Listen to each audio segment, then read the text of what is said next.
Hello friends, Mahanadi serial next எபிசோடுக்கான promo என்னென்னு பார்க்கலாம் வாங்க. சேனலை சப்ஸ்கிரைப் பண்ணிக்கோங்க, மறக்காமல் பெல்லைக்கானையும் கிளிக் பண்ணிக்கோங்க. இங்கே நம்ம விஜயும் காவேரியும் நின்று பேசிக்கிட்டு இருக்கப்போ போலீஸ் வந்து நிற்குது. விஜய் வந்து நீங்கள் உடனே கோவிலுக்கு வந்தாகணும், அப்படி இல்லைனா பெரிய பிரச்சனையும் வந்துடும் அப்படின்னு சொல்லி போலீஸ் கூப்பிடவும், இங்கே விஜய் இருந்துட்டு நான் எதுக்காக வரணும், என்னால் வர முடியாது, நான் என்ன தப்பு செஞ்சுருக்கேன்ற மாதிரி கேட்கவும், உடனே இங்கே போலீஸ் இருந்துட்டு நீங்கள் எதுவாக இருந்தாலும் அங்கே வந்து பேசிக்கோங்க அப்படின்னு சொல்லி சொல்கிறாங்க. கூடவே நம்ம காவேரியுமே வராங்க. இங்கே கோவிலுக்கு வந்ததுமே வெண்ணிலாவை பார்த்த நம்ம விஜய் வந்து பயங்கரமாக ஷாக் ஆகுறாங்க.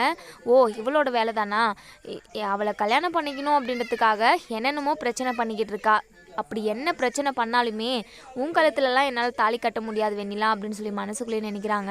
உடனே விஜய் வந்து போலீஸ்கிட்ட கேட்குறாங்க, என்ன சார் இதெல்லாம், என்ன நடக்குதுங்க அப்படின்னு சொல்லி கேட்கவும், வெண்ணிலாவோட அதாவது வெண்ணிலா பேசுனது எல்லாத்தையுமே இங்கே சொல்கிறாங்க. நீங்கள் தாலி கட்டியாகணுன்ற மாதிரி இருக்காங்க, அப்படி இல்லைனா இவங்க செத்துருவாங்க, அப்படி செத்துட்டாங்க அப்படின்னா பெரிய பிரச்சனையும் வந்துடும், என்ன நடக்குது என்ன விஷயம்ன்ட்டு நீங்கள் சொன்னால் மட்டும்தான் எங்களுக்குமே தெரியும், ரெண்டு சைடு இருந்து நாங்கள் விசாரிச்சுட்டு எந்த பக்கம் நியாயம் இருக்குதோ அந்த பக்கம் நாங்கள் பேசுவோம் அப்படின்ற மாதிரி சொல்லவும், இங்கே விஜய் பக்கத்தில் உள்ள நியாயத்தை எல்லாத்தையுமே சொல்லவும், இங்கே நம்ம போலீஸுமே புரிஞ்சுக்கிறாங்க. விஜய்க்கு கல்யாணம் நடந்துருச்சு, அவங்களுக்கு இப்போ குழந்தையுமே வரப்போகுது, விஜய் வந்து ஒரு குடும்பத்துக்குள்ளே இருக்கிறாரு, அவரை வந்து வெண்ணிலாவுக்கு கல்யாணம் பண்ணி வைக்கிறது ரொம்பவே தப்பு அப்படின்னு சொல்லிட்டு போலீஸ் வந்து ஒரு தீர்வு சொல்லிடுறாங்க.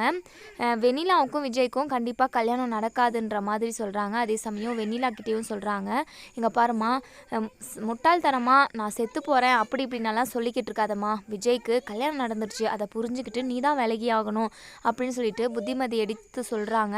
அதே சமயம் நீங்கள் சாவக்கூடாது, இந்த சாமி முன்னாடி நின்று சொல்லணும் அப்படின்ற மாதிரி சொல்லவும், உடனே இங்கே வெண்ணிலாவுக்கு அழுகழுகியாக வருது.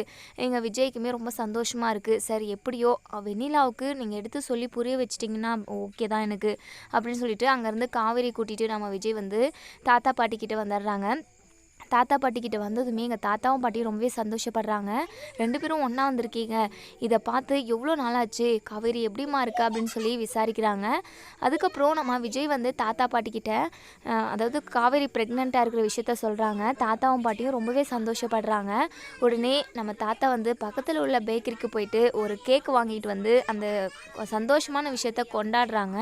அதுக்கப்புறம் இங்கே நம்ம விஜய் இருந்துட்டு வெண்ணிலா பிரச்சனை எல்லாமே முடிஞ்சு போச்சு, இனி காவேரி நானும் ஒன்று சேர்ந்து சந்தோஷமாக வாழலாம் அப்படின்னு காவேரி முகத்தை பார்த்து யோசிச்சுட்டு இருக்காங்க.